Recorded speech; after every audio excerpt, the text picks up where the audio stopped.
बांकीपुर विधानसभा उपचुनाव अब सिर्फ एक सीट की लड़ाई नहीं रह गई है, बल्कि यह बिहार की राजनीति का प्रतिष्ठा का मुकाबला बन चुकी है। भाजपा ने अपनी पूरी ताकत झोंक दी है, जबकि प्रशांत किशोर भी इसे अपनी राजनीतिक साख से जोड़कर लड़ रहे हैं। इसी कड़ी में बिहार सरकार के मंत्री इंजीनियर शैलेंद्र कुमार ने किदवईपुर स्थित कृष्णा नगर पार्क में भाजपा प्रत्याशी नीरज कुमार सिन्हा के समर्थन में जनसंपर्क अभियान चलाया। उन्होंने घर घर जाकर लोगों से भाजपा के पक्ष में मतदान करने की अपील की और दावा किया है कि भाजपा रिकॉर्ड मत जीत दर्ज करेगी। मंत्री शैलेंद्र कुमार ने कहा कि बांकीपुर पारंपरिक भाजपा की सीट रही है। यहां से पूर्व विधायक नितिन नवीन अब राज्यसभा जा चुके हैं, जिसके वजह से नीरज कुमार उनकी जिम्मेदारी को संभालेंगे। देखिए, भारतीय जनता पार्टी का एक एक कार्यकर्ता लगातार सतत निरंतर काम करते रहती है संगठन को मजबूत करने के लिए। और भारतीय जनता पार्टी तो कोई भी चुनाव हो, वो छोटा चुनाव हो, बड़ा हो, आम चुनाव हो, उपचुनाव हो, उसको चुनौती के रूप में लेती है। और ये खासियत है भारतीय जनता पार्टी की कि एक एक कार्यकर्ता इसमें लग जाते हैं। आपने देखा कि हमारा जो कार्यकर्ता है वो हर बूथों पर है। एक बूथ पर 12 लोग हैं, उसकी टीम लगी हुई है। मंडल में जो 40-45 की टीम है वो लगी हुई है। शक्ति केंद्र के जो टीम है वो लगी हुई है। और हमारे जिला की टीम, प्रदेश की टीम, सारे लोग लगे हुए हैं। हम लोग चाहते हैं कि 50,000 से ये मार्जिन 70,000 हो जाए। इसके लिए तैयारी है हमारी। क्या रिस्पांस मिल रहा है सर? कहीं कोई नहीं है। भगवा में है ये श्री कृष्ण मेमोरियल, आप पार्क में देखिए। हम लोग 6 बजे यहाँ आए हैं और क्या भगवा में है। आप किन्हीं से भी रैंडम, आप किसी से भी आप इंटरव्यू ले सकते हैं। किशोर बोल रहे हैं, थर-थर काँप रहे हैं। मंत्री भी अब जा रहे हैं वोट मांगने, पहले तो जाते भी नहीं थे किसी के द्वारे। ये भ्रम है, ये भ्रम है। मैंने पहले भी कई आपके इलेक्ट्रॉनिक मीडिया को, प्रिंट मीडिया को मैं कह चुका हूँ कि आम चुनाव में पीले गमछे वाली का क्या हश्र हुआ है।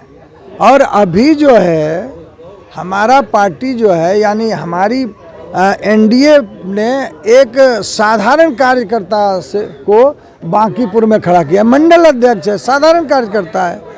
तो हम कार्यकर्ताओं की जो पार्टी है वो एक मंडल अध्यक्ष और एक जो रणनीतिकार थे, वो नेता कभी रहे ही नहीं। आम चुनाव में हश्र क्या हुआ पता है। एक पीली गमछी वाली जो पार्टी है, जिनका सुप्रीमो लड़ रहा है यहाँ से, अब सोच सकते हैं कि उनको अपने कार्यकर्ताओं पर ही भरोसा नहीं। और वो कहता है कि मंत्री नहीं उतरेगा तो कौन उतरे, कार्यकर्ता मंत्री बना है। तेजस्वी प्रसाद यादव भी जो है चुनावी मैदान से बाहर हैं, वो भी चुनाव प्रचार करने के लिए नहीं जा रहे। वो तेजस्वी भी नेता नहीं, उनको विरासत में मिला है राजनीति। इनफैक्ट लालू यादव नेता है, वो गरीबों के मसीहा थे।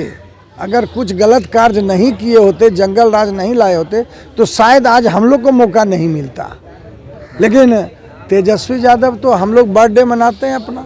मेरा बर्थडे 9/12/66, हम 64 में मना लें। हमारा महापुरुष का जन्मदिन जिस दिन है से डॉक्टर श्यामा प्रसाद मुखर्जी, पंडित दीनदयाल उपाध्याय, अटल बिहारी वाजपेयी, कर्पूरी ठाकुर जी का जन्मदिन किसी दिन रहे और हम मना लें उसके पहले, और विदेश घूमने के लिए चले जाएं कि कार्यकर्ता जो है उस दिन नहीं आ पाएगा। तो ये 1 मिनट, तो ये वही किया है, ये वही किया है कि 5 तारीख को पार्टी का स्थापना दिवस था। 1 तारीख को मैं काफ़ी ठेस पहुंचा है राजद के कार्यकर्ताओं के। विद्रोह कर रहे हैं। मृत्युंजय तिवारी जैसे इतना बड़ा तपस्वी, उन्होंने पार्टी के लिए क्या नहीं किया। मृत्युंजय तिवारी आज पार्टी से क्या, कहाँ वो बेगाना हो गए। कह रहे हैं कि इसमें कहीं पूछ नहीं है किसी का। इसलिए अजय बहुमत से हम लोग चुनाव जीतेंगे। अब सवाल ये है कि आखिरकार इस उपचुनाव में भाजपा अपनी पूरी ताकत क्यों झोंक रही है। इस उपचुनाव में सिर्फ स्थानीय नेता ही नहीं, बल्कि कई बड़े चेहरा लगातार प्रचार कर रहे हैं। भाजपा के केंद्रीय और प्रदेश नेतृत्व के साथ साथ विभिन्न राज्यों के नेता भी चुनाव प्रचार में जुटे हैं। इसी क्रम में दिल्ली की मुख्यमंत्री रेखा गुप्ता के भी प्रचार अभियान में शामिल होने की चर्चा चुनावी माहौल को गर्म कर दिया है। भाजपा का प्रयास है कि यह चुनाव संगठन की ताकत और सरकार के कामकाज पर जनमत का संदेश बने। जन सुराज के संस्थापक प्रशांत किशोर इस चुनाव को अपनी राजनीतिक विश्वसनीयता की परीक्षा मान रहे हैं। उनकी रणनीति पारंपरिक जातीय समीकरणों से आगे बढ़कर शहरी मतदाताओं, युवाओं और पहली बार वोट डालने वाले लोगों तक पहुंचने की है। जनसुराज लगातार यह संदेश देने की कोशिश कर रही है कि बांकीपुर बदलाव चाहता है। आखिर बांकीपुर में किसका पलड़ा भारी है? अगर पिछले चुनावी इतिहास और संगठनात्मक मजबूती को देखा जाए तो भाजपा अब भी मजबूत स्थिति में दिखाई देती है। बूथ स्तर का नेटवर्क, कार्यकर्ताओं की सक्रियता और लगातार हो रहा प्रचार भाजपा की सबसे बड़ी ताकत है। वहीं अगर प्रशांत किशोर शहरी मतदाताओं, युवाओं और भाजपा से नाराज वोटरों को एकजुट करने में सफल रहते हैं तो मुकाबला अपेक्षा से अधिक कड़ा हो सकता है। वहीं आरजेडी की प्रत्याशी रेखा गुप्ता भी लगातार चुनावी अभियान में जुटी हुई है। हालांकि लगातार तेजस्वी को लेकर भी सवाल पूछे जा रहे हैं।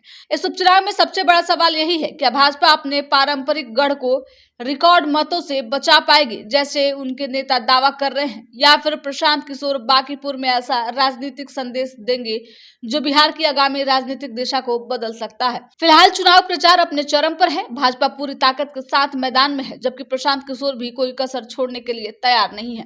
अंतिम फैसला अब बांकीपुर की जनता के हाथ में है और नतीजे ही बताएंगे कि यह सीट भाजपा के पास बरकरार रहती है या मुकाबले में बड़ा उलटफेर देखने को मिलता है। बांकीपुर विधानसभा उपचुनाव जैसे जैसे नजदीक आ रहा है वैसे वैसे सियासी गलियारों में हलचल तेज हो रही है।